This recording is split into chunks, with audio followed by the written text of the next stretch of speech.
The Mandalorian Darksaber is perhaps one of the most unique lightsabers in modern Star Wars, and has been handed down between generations of Mandalorians for over 1,000 years. Throughout the course of Star Wars lore, we have come to learn about the history and functionality of the blade, but with each passing appearance, it seems that we come to learn a bit more about the legendary weapon. Spoilers ahead for the latest episode of the Book of Boba Fett. In this week's episode of the Book of Boba Fett, we are graced once again with the presence of Djarin as we catch up on what he has been up to in the time since his own titular series came to an end, and the second season concluded. With him, we see the Darksaber once again, and throughout the course of the episode, we learn a bit more about the fabled blade, as more canon additions are made to the history, and not only that, but the functionality of the Darksaber, which still remains the most mysterious lightsaber in all of Star Wars canon. So today, let's go ahead and break down exactly what we learned about the Darksaber, the crystal within it, and far, far more, as well as attempt to answer the biggest question, is why the Darksaber seems to be fighting against Djarin throughout the duration of this episode, despite showing little evidence that it's ever fought against any of its wielders before. Djarin's first scene in the Book of Boba Fett seems to show him fighting with relative ease against the goons of Kaba Baze, as he seeks to collect his bounty, but soon after we learn that he is having trouble wielding the weapon once he returns to his base of operations. As he is sparring with the armorer and attempting to hone his skills with the Darksaber, we learn that he is fighting against the blade itself rather than his opponent, and it is implied that the blade might have a certain level of sentience to it, just like we know other lightsabers do as well.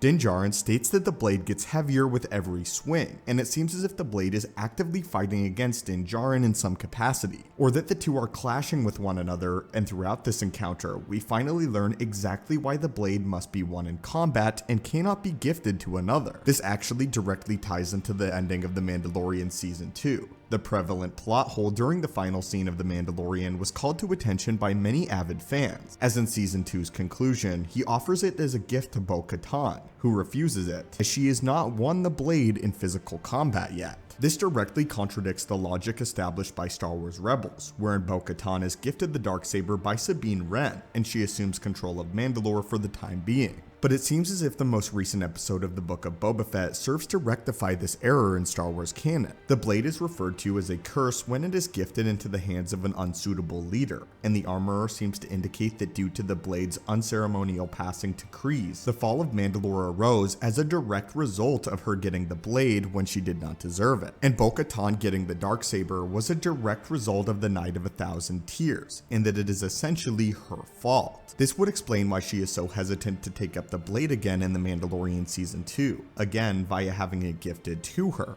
But does the blade truly possess some level of sentience and willpower to it? And if so, why is it opposed to being wielded by Djarin, who rightfully won it against Moff Gideon in single combat? If it does, then it would be entirely unprecedented. First though, we have to explore the origins of the Darksaber. We know that Tar Vizsla, the original creator of the Darksaber, was the first and only Mandalorian to be inducted within the Jedi Order, and thus he created his own specialized lightsaber as a reflection of his time spent with the Jedi. Kyber crystals and the manifestation of different blade colors arise as a result of a wielder's unique connection with the Force, and the bond that they form from their place in the galaxy among the living and the cosmic force as a whole. This directly results in different unique blade colorations presenting themselves, and during both the High Republic era and the era of Luke Skywalker's new Jedi Order, this is far more prevalent as more colors arise. During the Republic era and the Clone Wars, the Jedi dogma had been so tightly constricted that most Jedi were limited in their worldview and were unable to fully mature, and this led to the abundance of green and blue lightsabers being the predominant lightsaber colors of the era, with only a very few exceptions. But for a full breakdown of this, be sure to check out our video on why some lightsaber colors actually went extinct. As it pertains to the era of Luke Skywalker's Order and the High Republic, however, green and blue were just two colors among dozens, as yellow, orange, magenta blades were also highly common colors. Even the likes of gold and cayenne blades manifested with multiple different variations and colorations, showcasing the fullest extent of the Force connections that could be created through Jedi. This goes to prove that a wielder's connection with the crystal is inherently unique, and whatever Tar Vizsla's unique bond with the Force entailed resulted in the manifestation version of a black lightsaber blade, and a lightsaber blade unlike any before it with unique properties, including apparently this curse. But whether or not this unique connection resulted in a semblance of sentience is currently only implied. However, we do know that kyber crystals are actually living beings, as Darth Sidious explained to Darth Vader just after the events of Revenge of the Sith. So if this blade has a connection with Tar Vizsla and the Vizsla lineage, then why would it fight against Din Djarin?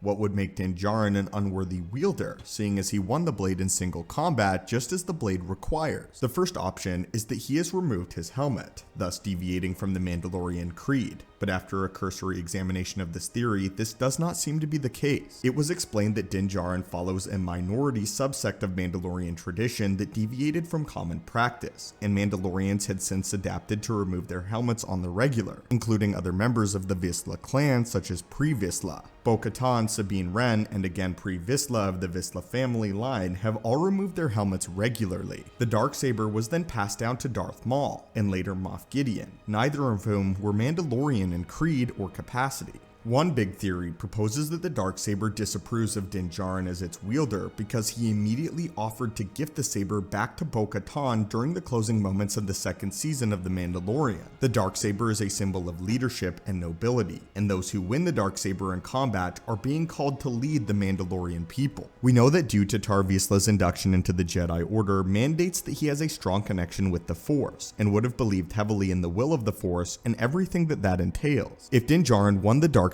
in combat, then it may have been the will of the Force for him to do so, and his attempt to defy the will of the Force and the creator of the Darksaber might have resulted in the weapon refusing to be wielded by someone who believes to be unworthy. Since Din Djarin is not willing to lead and wanted nothing more than to part ways with the blade and responsibilities held therein, this may have heavily disrespected not only the blade but its original creator, leading to the Darksaber disrespecting Din Djarin in return and wishing to be won by someone else. But if this is the case, then why didn't it disrespect Sabine Wren in the same way? The simple answer is that she succeeded in parting ways with the blade, and if she ever takes it up again, then she may encounter the same issues. We see some evidence of this during the opening minutes of the Book of Boba Fett, when Paz Vizsla becomes aware of Mando's struggles with the blade and challenges him to a duel for ownership of the Darksaber, directly stemming from watching Din disgrace the blade by being such a poor champion. While we do not currently know if the will of the Force played a role in starting this encounter, seeing the next in line to the Vizsla name, both that survived the Night of 1,000 Tears as well as encountered the current wielder of the Darksaber, might be coincidental enough to indicate that the Force might have had a role to play here, and most Jedi might believe that this series of events was doing the same as the will of the Force. Though this evidence is not particularly concrete, it does bring up an interesting question, and leaves us to wonder if Mando will be able to regain the respect of the Darksaber either by the end of the Book of Boba Fett or in season 3 of his own series. Something else unique about a lightsaber not actually following the will of its wielder is this is not something that's new to Star Wars canon, with the most prevalent example of this coming from the Ahsoka Tano novel, wherein she constructed her own white lightsabers. She actually obtained the lightsaber crystals for her white blades from an Inquisitor. When the Inquisitor came to a planet to hunt down and kill Ahsoka, who was currently unarmed, Ahsoka could sense that there was something strange within the Inquisitor's lightsaber, as she sensed that the very lightsaber crystals seemed to be calling out to her, and that the crystals within the Inquisitor's blade somehow even belonged to her cosmically, and that the Inquisitor had not aligned himself with them correctly or completely. Ahsoka even managed to get her hands on the Inquisitor's lightsaber, causing the weapon to explode, killing the Inquisitor, and therefore allowing Ahsoka to claim the crystals within and construct her now iconic white blades after she rid them of the dark side,